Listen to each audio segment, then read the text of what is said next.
UN के अंदर भिड़े मोदी और ट्रंप ने भारत को किया बाहर। एक्शन में आया जयशंकर। जी हां दोस्तों, आज जो यूएन के अंदर हुआ 21वीं सदी की सबसे बड़ी जियोपॉलिटिकल जंग की शुरुआत है। लेकिन आगे बढ़ने से पहले एक छोटी सी बात, अगर आपको भी अपने देश भारत पर गर्व है तो एक सच्चे देशभक्त की तरह इस वीडियो को लाइक कर दीजिए और कमेंट बॉक्स में जय हिंद जरूर लिखिए। अब चलिए शुरू करते हैं। दोस्तों, संयुक्त राष्ट्र के गलियारों में आमतौर पर कैमरे मुस्कुराहटें पकड़ते हैं, हाथ मिलते हुए नेता दिखते हैं और प्रेस रिलीज में सब कुछ सामान्य बताया जाता है। लेकिन इस बार माहौल अलग था। इस बार टेबल पर जो मुद्दे थे वह सिर्फ भाषणों तक सीमित नहीं थे। बात हो रही थी इस बात की कि आने वाले 30 से 40 साल तक दुनिया किसके इशारों पर चलेगी, किसके पास टेक्नोलॉजी होगी, किसके हाथ में डाटा रहेगा और कौन देश सिर्फ ग्राहक बनकर रह जाएगा। यहीं से कहानी गंभीर होती है। अमेरिका की अगुवाई में एक बेहद खास बैठक होती है। नाम भले ही टेक्नोलॉजी कोऑपरेशन का हो, लेकिन असल में यह एक पावर क्लब था।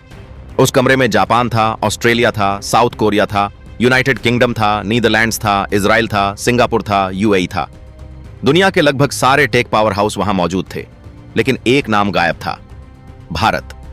अब सवाल यह नहीं कि भारत क्यों नहीं गया, असली सवाल यह है कि भारत को बुलाया ही क्यों नहीं गया। क्योंकि यह कोई आम बैठक नहीं थी। यह करीब $16 ट्रिलियन के भविष्य का खेल था। Artificial intelligence, semiconductor chips, data centres, battery technology, green energy और वो क्रिटिकल मिनरल्स जिनके बिना आज की दुनिया एक कदम भी आगे नहीं बढ़ सकती। जापान को बुलाया गया क्योंकि उसके पास वो खास केमिकल्स हैं जिनके बिना एडवांस शिप बन ही नहीं सकती। नीदरलैंड्स को बुलाया गया क्योंकि उसके पास वो मशीन है जिसके बिना दुनिया का कोई भी देश हाई एंड सेमीकंडक्टर नहीं बना सकता। साउथ कोरिया इसलिए था क्योंकि उसके पास दुनिया की सबसे ताकतवर मेमोरी चिप कंपनियां हैं। ऑस्ट्रेलिया इसलिए बैठा क्योंकि उसके पास लिथियम, कोबाल्ट और रेयर अर्थ मिनरल्स का भंडार है। हर देश की वहां मौजूदगी के पीछे एक ठोस वजह थी। और भारत के पास क्या नहीं है? दुनिया का सबसे बड़ा युवा वर्ग, सबसे तेजी से बढ़ता डिजिटल मार्केट, सबसे ज्यादा डाटा, सबसे सस्ता और स्केलेबल टैलेंट। फिर भी भारत उस टेबल पर नहीं था। यही वो बात है जो सबसे ज्यादा चुभती है। यही वो सिग्नल है जिसे हल्के में लेना सबसे बड़ी गलती होगी। इसी बीच एक और घटनाक्रम होता है। प्रधानमंत्री नरेंद्र मोदी और अमेरिकी राष्ट्रपति डोनाल्ड ट्रंप के बीच फोन पर बातचीत होती है। बाहर से देखने पर सब कुछ सामान्य लगता है। ट्वीट आता है, my dear friend Donald Trump. शब्द दोस्ताना है, लहजा नरम है। असली संकेत शब्दों में नहीं, खामोशी में छिपे होते हैं। व्हाइट हाउस की तरफ से कोई बड़ी प्रेस ब्रीफिंग नहीं होती, कोई जॉइंट स्टेटमेंट नहीं आता। बस एक लाइन आती है कि बातचीत हुई और ठीक उसी के बाद डोनाल्ड ट्रंप एक बयान देते हैं कि उन्होंने भारत और पाकिस्तान के बीच युद्ध रोका और लाखों लोगों की जान बचाई। दोस्तों, यह कोई हल्का बयान नहीं था। यह भारत के लिए एक सीधा संदेश था। यह जताने की कोशिश थी कि कंट्रोल किसके हाथ में है। यह वही पुरानी अमेरिकी मानसिकता थी जिसमें वह खुद को दुनिया का मैनेजर समझता है और बाकी देशों को खिलाड़ी। और इसी वक्त अमेरिका लॉन्च करता है एक नया टेक्नोलॉजी ब्लॉक। नाम दिया जाता है यूएस टेक सिलिकॉन कोएलिशन, लेकिन जानकार इसे एक नए नाम से पुकारने लगते हैं, पैक्स सिलिका।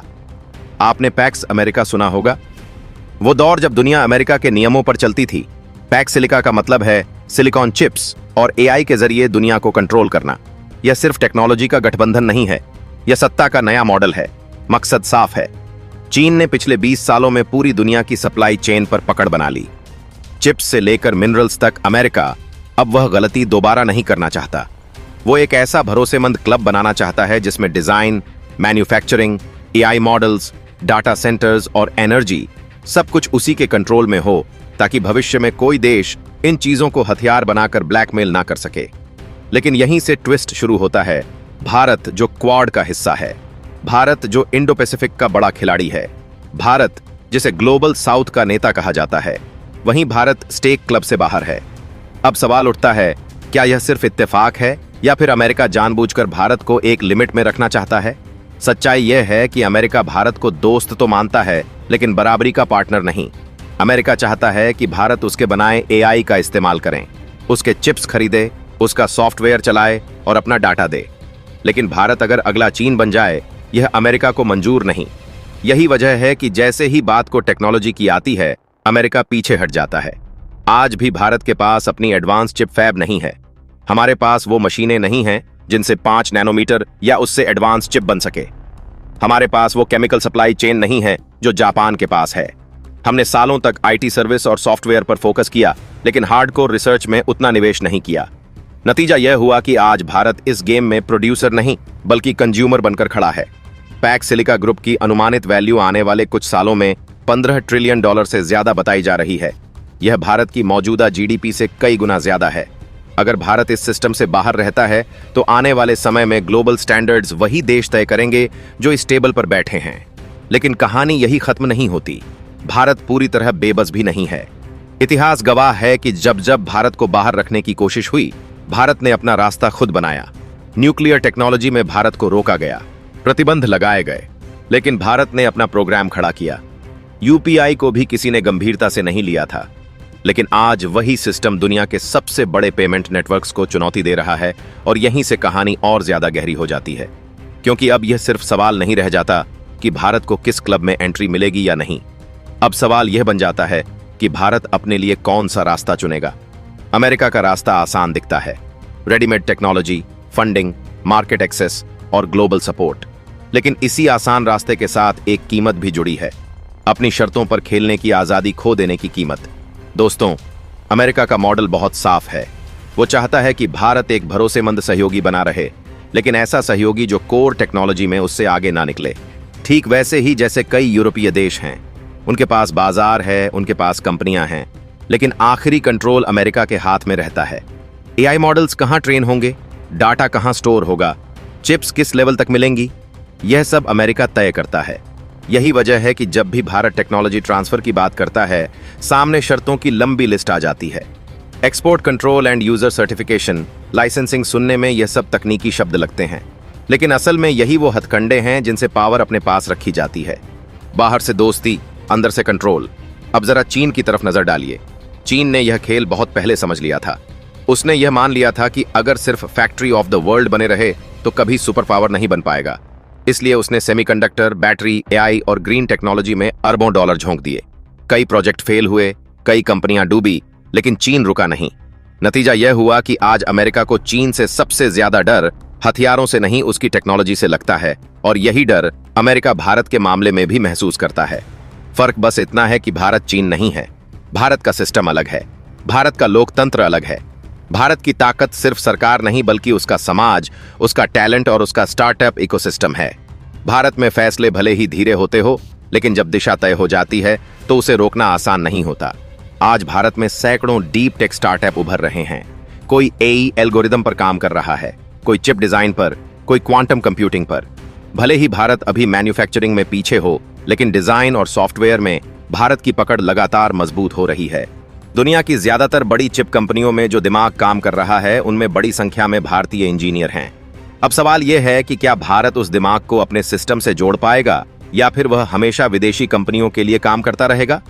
यही वह निर्णायक मोड़ है जहां से भारत या तो गेम चेंजर बनेगा या फिर गेम का हिस्सा बनकर रह जाएगा। अब बात करते हैं डाटा की। 21वीं सदी का असली खेल डाटा है और इस मामले में भारत दुनिया के सबसे अमीर देशों में से एक है। 140 करोड़ की आबादी, डिजिटल पेमेंट्स, आधार, यूपीआई, मोबाइल यूजर्स। भारत के पास इतना विशाल डाटा है कि अगर सही तरीके से इस्तेमाल किया जाए तो यह किसी भी देश की टेक्नोलॉजी को नई ऊंचाई पर पहुंचा सकता है। अमेरिका चाहता है कि यह डाटा उसके एआई मॉडल्स को ट्रेन करें, उसकी कंपनियां भारत के यूजर से सीखें, भारत के बिहेवियर को समझें और उसी के आधार पर अपने प्रोडक्ट्स को और ताकतवर बनाएं। लेकिन अगर भारत डाटा संप्रभुता को सही तरीके से लागू करता है, अगर भारत यह तय करता है कि डाटा देश की संपत्ति है, तो यह पूरी गेम को पलट सकता है। यही वजह है कि ग्लोबल साउथ आज भारत की तरफ उम्मीद से देख रहा है। अफ्रीका, लैटिन अमेरिका और एशिया के कई देश अमेरिका और चीन दोनों से परेशान हैं। एक तरफ कर्ज का जाल है, दूसरी तरफ शर्तों की राजनीति। इन देशों को चाहिए एक ऐसा टेक्नोलॉजी पार्टनर जो बराबरी से बात करे, जो शर्तों के साथ नहीं बल्कि भरोसे के साथ आगे बढ़े। अगर भारत इस खाली जगह को भरता है तो वह सिर्फ टेक्नोलॉजी नहीं बेचेगा, वो एक मॉडल बेचेगा। एक ऐसा मॉडल जिसमें विकास के साथ सम्मान भी हो। और यही बात अमेरिका को सबसे ज्यादा परेशान करती है, क्योंकि अमेरिका जानता है कि अगर भारत ग्लोबल साउथ का टेक लीडर बन गया तो पैक्स सिलिका का एकाधिकार टूट सकता है। यही वजह है कि भारत को पूरी तरह अंदर भी नहीं लिया जा रहा और पूरी तरह बाहर भी नहीं किया जा रहा। यह एक रणनीति है, कंट्रोल्ड इंक्लूजन, न पूरी दोस्ती न खुली दुश्मनी। लेकिन इतिहास गवाह है कि भारत को कभी भी लंबे समय तक सीमाओं में नहीं बांधा जा सका। चाहे गुटनिरपेक्ष आंदोलन हो, चाहे 1971 का युद्ध हो या फिर परमाणु परीक्षण, हर बार भारत ने वही किया जो उसके हित में था, भले ही उस वक्त दुनिया नाराज क्यों ना हुई हो। आज फिर वही क्षण है। फर्क बस इतना है कि इस बार हथियार, मिसाइल नहीं बल्कि चिप्स और एल्गोरिदम है। आने वाले कुछ साल तय करेंगे कि भारत सिर्फ एक बड़ा बाजार बनकर रह जाएगा या 2023 तक भारत दुनिया का सबसे बड़ा बाजार बन जाएगा। फिर वो नियम बनाने वालों की कतार में खड़ा होगा। यह फैसला सिर्फ सरकार नहीं कर सकती, इसके लिए उद्योग को रिस्क लेना होगा, शिक्षा को रिसर्च से जोड़ना होगा और समाज को यह समझना होगा कि शॉर्टकट से सुपर पावर नहीं बना जाता। अगर भारत इस मौके को पहचान लेता है तो आज पैक सिलिका से बाहर रहना कल भारत की सबसे बड़ी ताकत बन सकता है, क्योंकि जो सिस्टम से बाहर रहकर अपना रास्ता बनाता है वही असली गेम चेंजर बनता है। और अगर भारत यह मौका चूक गया तो आने वाले दशकों तक उसे दूसरों के बनाए एल्गोरिदम पर चलना पड़ेगा। यूएन की उस बैठक के बाद दुनिया सिर्फ 2 हिस्सों में नहीं बंटी थी, बल्कि 3 परतों में टूट चुकी थी। पहली परत में वो देश थे जो अमेरिका के बनाए टेक्नोलॉजी सिस्टम के भीतर सुरक्षित रहना चाहते थे। दूसरी परत में वो देश थे जो चीन के सस्ते लेकिन गहरे कंट्रोल वाले मॉडल में फंस चुके थे। और तीसरी परत में एक खाली जगह थी, एक वैक्यूम जिसे अभी तक कोई भर नहीं पाया था। और यहीं से भारत की असली एंट्री शुरू होती है, क्योंकि जयशंकर की असली रणनीति न तो अमेरिका से टकराने की थी और न ही चीन की नकल करने की, बल्कि उस खाली जगह को धीरे धीरे अपने प्रभाव से भरने की थी। यूएन में जिस दिन भारत को उस टेक पावर क्लब से बाहर रखा गया, उसी रात न्यूयॉर्क में भारत के स्थायी मिशन में एक बंद दरवाजे की बैठक होती है। कैमरे नहीं होते, बयान नहीं होते, सिर्फ सवाल होते हैं कि अगर दुनिया का भविष्य चिप्स और एआई से तय होना है तो भारत इसमें किस भूमिका में होगा, उपभोक्ता या निर्माता, अनुयायी या निर्णायक। और यहीं से भारत का फोकस अचानक बदलता है। अब चर्चा सिर्फ सेमीकंडक्टर फैब लगाने की नहीं होती, बल्कि पूरी वैल्यू चेन को कंट्रोल करने की होती है। चिप डिजाइन से लेकर मटेरियल साइंस तक, एल्गोरिदम से लेकर डाटा पॉलिसी तक। भारत समझ चुका था कि अगर उसने सिर्फ फैक्ट्री लगाई और दिमाग बाहर रहा तो वह हमेशा किसी न किसी पर निर्भर रहेगा। इसलिए भारत का पहला बड़ा दांव मैन्युफैक्चरिंग नहीं बल्कि माइंड्स पर होता है। अमेरिका और यूरोप में काम कर रहे हजारों भारतीय वैज्ञानिकों और इंजीनियरों के लिए बैक चैनल ऑफर शुरू होते हैं। रिसर्च ग्रांट, फुल ऑटोनॉमी और सबसे अहम चीज, फैसले लेने की आजादी। यह वही चीज है जो पश्चिमी कॉरपोरेट सिस्टम में सबसे कम मिलती है। उधर अमेरिका को जैसे जैसे यह संकेत मिलने लगते हैं कि भारत अब सिर्फ सहयोगी नहीं बल्कि वैकल्पिक सिस्टम खड़ा करने की सोच रहा है, उसके तेवर बदलने लगते हैं। एक तरफ दोस्ती की भाषा, दूसरी तरफ एक्सपोर्ट कंट्रोल की फाइलें, खासकर एआई चिप्स और एडवांस लिथोग्राफी से जुड़ी टेक्नोलॉजी पर। लेकिन भारत इस बार भावनात्मक प्रतिक्रिया नहीं देता, बल्कि वही करता है जो उसने न्यूक्लियर प्रोग्राम के वक्त किया था, धीमी, खामोश और लगातार प्रगति। इसी दौरान भारत अफ्रीका और लैटिन अमेरिका के देशों के साथ एक अलग तरह की बातचीत शुरू करता है। यह बातचीत हथियार या कर्ज की नहीं होती, यह बातचीत होती है डिजिटल पब्लिक इंफ्रास्ट्रक्चर की। यूपीआई जैसे system, digital ID, health take platform. Bharat उन्हें यह मॉडल दिखाता है कि कैसे बिना डाटा को विदेशी कंपनियों को सौंपे भी टेक्नोलॉजी खड़ी की जा सकती है। और यही बात अमेरिका को अंदर ही अंदर सबसे ज्यादा परेशान करती है, क्योंकि यह मॉडल उसके बिजनेस डीएनए के खिलाफ जाता है। इसी बीच एक और बड़ा घटनाक्रम होता है। ट्रंप प्रशासन के भीतर ही 2 धड़े साफ दिखने लगते हैं। एक धड़ा मानता है कि भारत को दबाव में रखना जरूरी है, वरना वह अगला चीन बन सकता है। दूसरा धड़ा यह समझता है कि भारत को ज्यादा दबाया गया तो वह पूरी तरह स्वतंत्र टेक ब्लॉक बना सकता है, जो अमेरिका के लिए और भी खतरनाक होगा। यह आंतरिक मतभेद अमेरिकी नीति को अस्थिर बना देते हैं।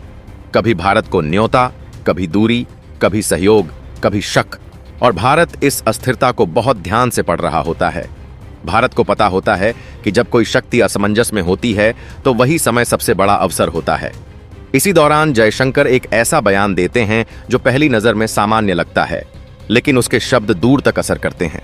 वह कहते हैं कि भारत किसी भी एक्सक्लूसिव टेक क्लब में विश्वास नहीं करता। टेक्नोलॉजी या तो सबके लिए होगी या वह अस्थिरता पैदा करेगी। यह बयान सीधे सीधे पैक सिलिका की आत्मा पर वार होता है। और यही वह क्षण होता है जब दुनिया पहली बार यह महसूस करती है कि यह कहानी सिर्फ अमेरिका बनाम भारत की नहीं है। यह एक नए वैश्विक मॉडल की तलाश की कहानी है, जहां कंट्रोल नहीं बल्कि साझेदारी होगी, जहां चिप्स हथियार नहीं बल्कि साधन होंगे। और यहीं से यह जंग और भी खतरनाक हो जाती है, क्योंकि अब यह लड़ाई बंद दरवाजों के पीछे नहीं बल्कि विचारों के मैदान में लड़ी जाने वाली थी। और इतिहास गवाह है कि जब भारत विचारों की लड़ाई लड़ता है तो उसका असर पीढ़ियों तक जाता है। यूएन की उस खामोश लेकिन भारी बैठक के बाद जो सबसे बड़ा बदलाव आया वह न्यूज चैनलों की हेडलाइन में नहीं बल्कि दुनिया के पावर मैप के अंदरूनी ड्राफ्ट में दिखाई देने लगा। क्योंकि जिस दिन भारत को पैक्स सिलिका जैसे टेक पावर क्लब से बाहर रखा गया, उसी दिन भारत ने मन ही मन तय कर लिया कि अब वह किसी बंद कमरे की मेज पर कुर्सी मांगने वाला देश नहीं रहेगा, बल्कि अपनी अलग मेज बनाएगा। और उसी फैसले के साथ भारत की रणनीति 3 स्तरों पर चलने लगती है। पहला स्तर होता है घरेलू तैयारी का, जहां सरकार, इंडस्ट्री और रिसर्च को एक ही लाइन में लाने की कोशिश शुरू होती है। दूसरा स्तर होता है अंतरराष्ट्रीय बैलेंस का, जहां भारत अमेरिका से टकराव भी नहीं चाहता, लेकिन उसके इशारों पर चलने को भी तैयार नहीं। और तीसरा और सबसे खतरनाक स्तर होता है वैचारिक नेतृत्व का। खुद को ग्लोबल साउथ के उस विकल्प के रूप में पेश करना चाहता है जो न तो कर्ज के जाल में फंसाता है और न ही टेक्नोलॉजी को हथियार बनाकर डराता है। इसी बीच अमेरिका के भीतर भी हलचल तेज हो जाती है, क्योंकि वॉशिंगटन को अब साफ दिखने लगता है कि भारत की नाराजगी सिर्फ भावनात्मक नहीं बल्कि स्ट्रक्चरल है। ट्रंप के बयान कि भारत को पाकिस्तान के साथ युद्ध से बचाया गया, भारत के डिप्लोमेटिक सर्कल में एक तरह की रेखा पार करने जैसा माना जाता है, क्योंकि यह सिर्फ श्रेय लेने की कोशिश नहीं थी, बल्कि यह संकेत था कि अमेरिका भारत को अब भी एक ऐसे खिलाड़ी के रूप में देखता है जिसे जरूरत पड़ने पर सार्वजनिक रूप से नीचा दिखाया जा सकता है। लेकिन इस बार प्रतिक्रिया ट्विटर या प्रेस कॉन्फ्रेंस से नहीं आती, बल्कि बैकग्राउंड में आती है। भारत अपने डिफेंस और टेक्नोलॉजी सौदों की समीक्षा शुरू करता है। जो फाइलें सालों से अमेरिकी कंपनियों के पक्ष में रुकी पड़ी थीं, उन पर सवाल उठने लगते हैं। शर्तें दोबारा पढ़ी जाने लगती हैं और पहली बार यह साफ किया जाता है कि टेक्नोलॉजी ट्रांसफर सिर्फ कागज पर नहीं बल्कि जमीन पर दिखना चाहिए। इसी दौरान भारत यूरोप के कुछ देशों से भी अलग स्तर पर बातचीत शुरू करता है। फ्रांस, जर्मनी और स्कैंडिनेवियन देशों के साथ चर्चा सिर्फ हथियार खरीदने की नहीं बल्कि जॉइंट रिसर्च और को डेवलपमेंट की होती है। यह वही जगह थी जहां अमेरिका अब तक भारत को रोकता आया था।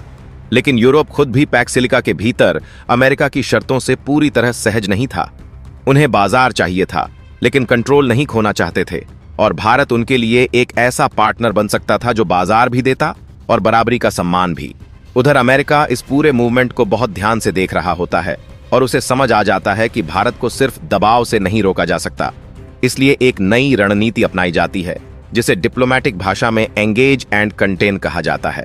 यानी भारत को कुछ जगह शामिल करो, कुछ जगह बाहर रखो, ताकि वह पूरी तरह अलग सिस्टम खड़ा न कर पाए।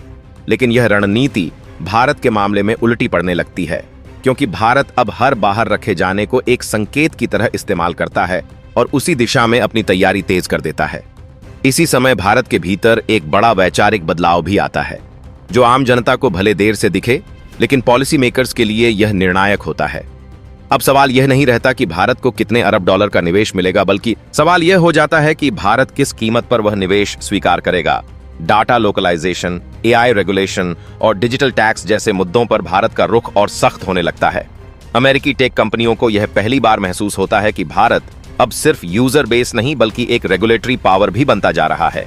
और यही वह मोड़ होता है जहां लॉबिंग तेज होती है, दबाव बढ़ता है और पर्दे के पीछे धमकियों की भाषा भी इस्तेमाल होने लगती है। लेकिन भारत इस बार भी सीधा जवाब नहीं देता, बल्कि एक के बाद एक ऐसे कदम उठाता है जिनका असर लंबी दूरी का होता है। सेमीकंडक्टर मिशन को सिर्फ सब्सिडी स्कीम से निकालकर नेशनल स्ट्रैटेजिक प्रोजेक्ट का दर्जा दिया जाता है। आईआईटी और प्राइवेट इंडस्ट्री के बीच रिसर्च को लेकर जो दीवार थी, उसे तोड़ने की कोशिश होती है। और सबसे अहम बात यह कि भारत अपने स्टार्टअप इकोसिस्टम को सिर्फ एप्स और सर्विस से निकालकर डीप टेक की तरफ मोड़ने लगता है। यह बदलाव धीमा होता है, लेकिन दिशा बिल्कुल साफ होती है। उधर ग्लोबल साउथ में भारत की छवि तेजी से बदलने लगती है। अफ्रीकी देशों को अब चीन के इंफ्रास्ट्रक्चर मॉडल और अमेरिका की शर्तों वाली मदद के बीच एक तीसरा रास्ता दिखने लगता है। और यही वह बिंदु है जहां भारत की भूमिका सिर्फ एक देश की नहीं बल्कि एक विचार की बन जाती है। अमेरिका को यह डर सताने लगता है कि अगर भारत इस विचार को सफलतापूर्वक बेचने में कामयाब हो गया तो पैक्स सिलिका का नैरेटिव कमजोर पड़ सकता है, क्योंकि कोई भी सिस्टम तब तक मजबूत रहता है जब तक उसके पास विकल्प न हो, और भारत वही विकल्प बनने की ओर बढ़ रहा होता है। इसी दौरान यूएन के एक और सत्र में जयशंकर बहुत ही संयमित लेकिन तीखा बयान देते हैं कि टेक्नोलॉजी की दुनिया में नए आयरन कर्टन खड़े किए जा रहे हैं और इतिहास गवाह है कि ऐसे कर्टन अंततः गिरते ही हैं। यह बयान सीधे अमेरिका का नाम लिए बिना उसी की नीति पर सवाल उठाता है और यह साफ कर देता है कि भारत अब चुपचाप किनारे बैठने वाला देश नहीं है। यह सब होते हुए भी भारत पूरी तरह से पुल जलाने की गलती नहीं करता। क्वाड बना रहता है, सैन्य सहयोग चलता रहता है, लेकिन टेक्नोलॉजी और डाटा के मोर्चे पर भारत अपनी अलग लाइन खींच देता है। और यही संतुलन इस कहानी को और ज्यादा दिलचस्प बना देता है, क्योंकि अब यह साफ हो जाता है कि आने वाले वर्षों में टकराव किसी एक दिन की लड़ाई नहीं, बल्कि एक लंबी शतरंज की बाजी होगी, जहां हर चाल का असर कई साल बाद दिखेगा और जहां जीत उसी की होगी जो सबसे कम शोर में सबसे गहरी चाल चलेगा। और इसी शतरंज की बिसात पर भारत अब पहली बार मोहरे की तरह नहीं बल्कि खिलाड़ी की तरह खड़ा दिखाई देने लगता है। यूएन के मंच से निकली यह खामोश टकराव की लहर अब सिर्फ कूटनीतिक गलियारों तक सीमित नहीं रहती, बल्कि धीरे धीरे वैश्विक बाजारों, थिंक टैंकों और खुफिया रिपोर्ट्स में भी दर्ज होने लगती है, क्योंकि अमेरिका को अब यह समझ आने लगता है कि भारत का रुख केवल नाराजगी का नहीं बल्कि एक दीर्घकालिक पुनर्संरचना का संकेत है।